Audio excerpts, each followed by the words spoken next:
সকলের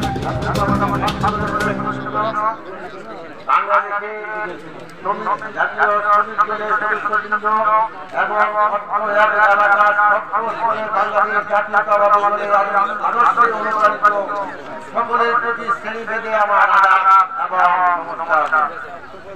অন্ধকার এই বিশেষ একদিন এই শ্যাম সাধনার মাঝে আজ আমাদের অঙ্গীকার হোক বাংলাদেশ জাতীয়তাবাদী দলের শ্রেষ্ঠ নেতৃত্ব নিয়ে বেগম খালেদা জিয়া সুস্বাস্থ্য নিয়ে বাংলাদেশে ফিরে এসে জনাব তারেক রহমানের নেতৃত্বে গণতন্ত্রে পুনরুদ্ধার ঘটিয়ে দেশ ও জাতিকে কল্যাণমুখী করে তুলুক।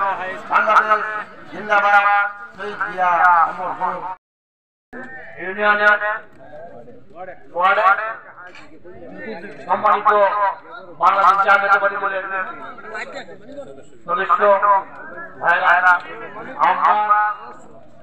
আমরা মধ্যনগরের পক্ষ থেকে মধ্যনগর জাতীয়তাবাদী বিএনপির পক্ষ থেকে সবাইকে আন্তরিক শুভেচ্ছা জানিয়ে আমি আজকে ইফতার করার জন্য আসছি। আমরা সবাই মিলে অপরে একে অপরের সাথে সমর্থন পরিবেশ সৃষ্টি করা যায়, কিন্তু বিগত 15 বছর এই বাজারে একটা অসুশীল পরিবেশ ছিল।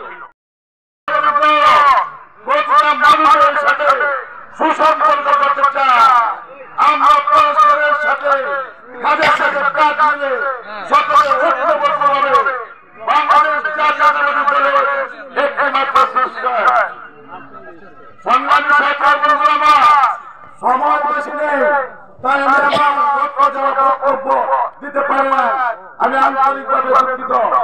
আমি আপনাদেরকে সকলের সুস্বাস্থ্য কামনা করে একটি মেসেজ দিয়ে যেতে চাই।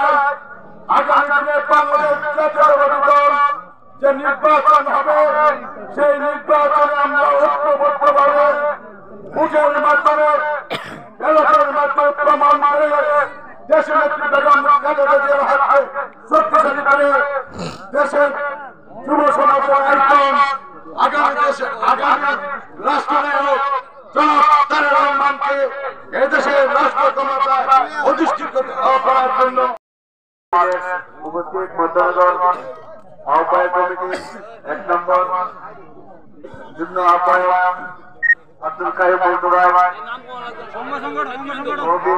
অনেকের নাম বলা সম্ভব না। উপস্থিত মধ্যনগর উপজেলা বিএনপি ও নেতৃবৃন্দ, আসসালামু আলাইকুম। এখানে বেগম খালেদা জিয়া, রূপমুখী ও তারেক রহমানের দীর্ঘায়ু কামনা করে এই বলে আমি আমার